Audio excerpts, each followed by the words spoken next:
meeshaa akkana bareedu kana mana maatii geessine maatii warra mucattii geessine magaraja haala isin argitan kana manatti hojjannee fi akkasuma majlisa illee haala isin argitan kana mana keessatti bareechisnee midhaaksine akkanatti tolchine jirra jechuudha.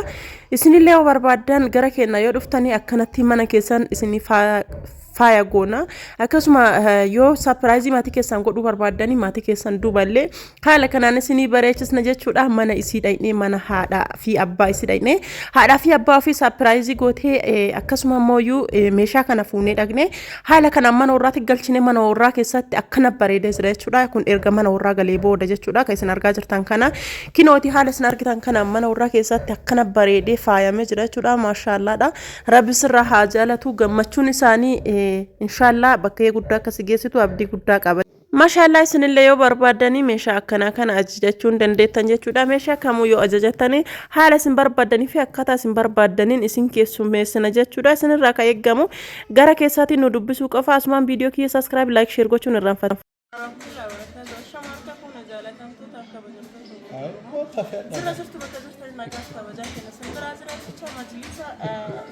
Abadi kidama jechuudha akkasuma magaraja isaati maatii midhaaf isaati maatii qabadhees ni dhufa jira jechuudha. Warroonni meeshaa akkana kana jaallatanii itti lole jechuudha. Tani keessaa na dubbisuun dandeessanii meeshaan kun meeshaa obboleettii keenya haala kanaan qopheeffattee jirtu jechuudha.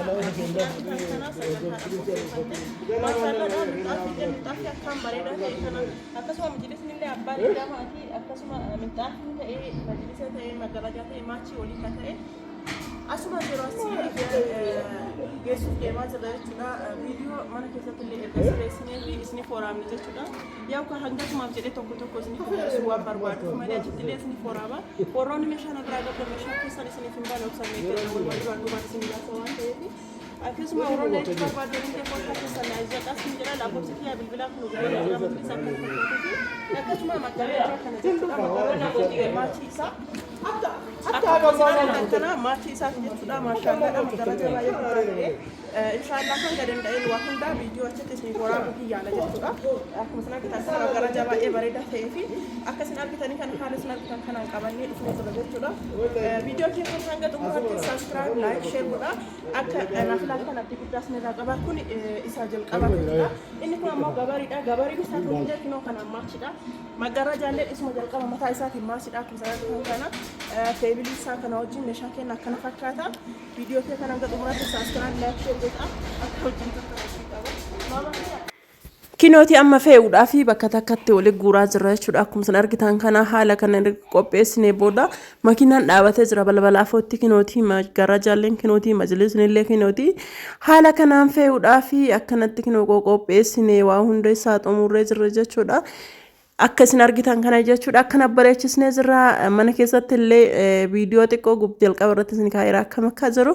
Isinillee ofii keessanillee hanga xumuraa yoo ilaaltan irraa argitan irraa hawwattan irraa barattan jedhee yaada. Akkuma isin argitan kana kinoo haala kanaan bareechifnee akkana qopheessinee jira jechuudha. Maashaallah jedha.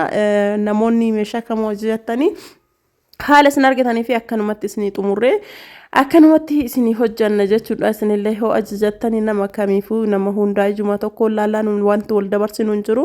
Isinirraa ka eeggamu zulaa maashii bira dhufu qorra beekaa isinii kaa'e akkuma isin argitan kana feenee dhaqnee sa'aatiin galgala akkuma isin argitan kana kinootii balbala akka jira waan baay'ee isin garraamu akkanuma silkimaan imoo viidiyoodhaan itti daawwalee akkasitti nu agarsiisaa dhufte jechuudha. Maashaallaadha.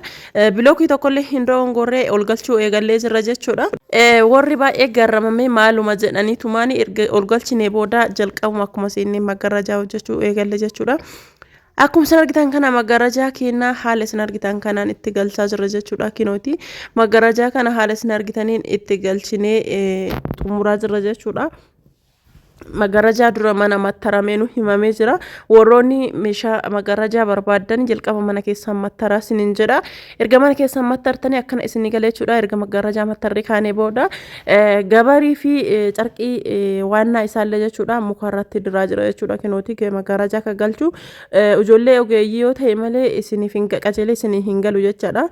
Wanti martu mooyaa barbaada miree dura gabarii galchanii ergasii booda carqii waannaa galchan jechuudha. Akkuma isin argitan kana akka daariin isaa lamaan gadi hin dhiifneef haga daarii lamaan geeffame daarii isaa irratti kurreen isaatti qadaadame haala kanaan kinoo galee jira. Erga galee ka'ee booda hidhaa jirra. Akkuma isin argitan kanatti kinooti akkana bareedee jira jechuudha. Bootaan maggaarrajaa kuni isa biraa majlisa illee haala isin argitan kanaan bareechifnee faaya goonee qopheessinee fi akkanatti geessinee fi jirra jechuudha. Warroonni meeshaa akkana bareedu kanneen barbaadani koottaa gara keessaatiin nu dubbisaa isinin jenna. Obboleettii tiyyaa du'aayin warri sii godhe inshallah akka bootaa guddaa si geessu abdii qaba. Du'aayi maal godhaniif miti wallahi haati faati bira tarani anomaa hin dubbadhu keessummaan kiyya gammachummaan kiyya sun bichaan haa dubbatu jedhanii baay'ee gammadanii baay'ee tolee jira jechuudha. Kinooti maggarrajaa minxaafii majlisa kanneen sadii walirra hojjechiifatte sadiinuu maachiidha jechuudha.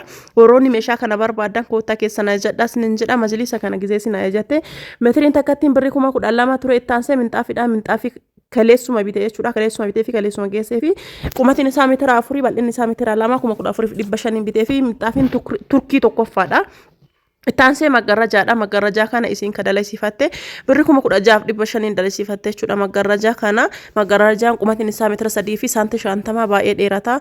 Meeshaa kana yoo barbaadan jechuudha koosaan na dubbisa. Majlisni isii kun meetira meeqa seetanii meetira 10 jechuudha. Abbaa 20 meetira 10 amma gatiin isaa garuu 13,000 galeera. Warroonni meeshaa kana barbaadan keessaa na dubbisa. Laakoosti liblaakiyaa Duwwaa 972 Duwwaa 2519 irratti heloo jechuun irraanfatina. Maatii keessan birallee yoo barbaadan hanga manaa isinii geessine akkanatti isinii bareechisne isinii faaya goona sinin jedha nagaatti.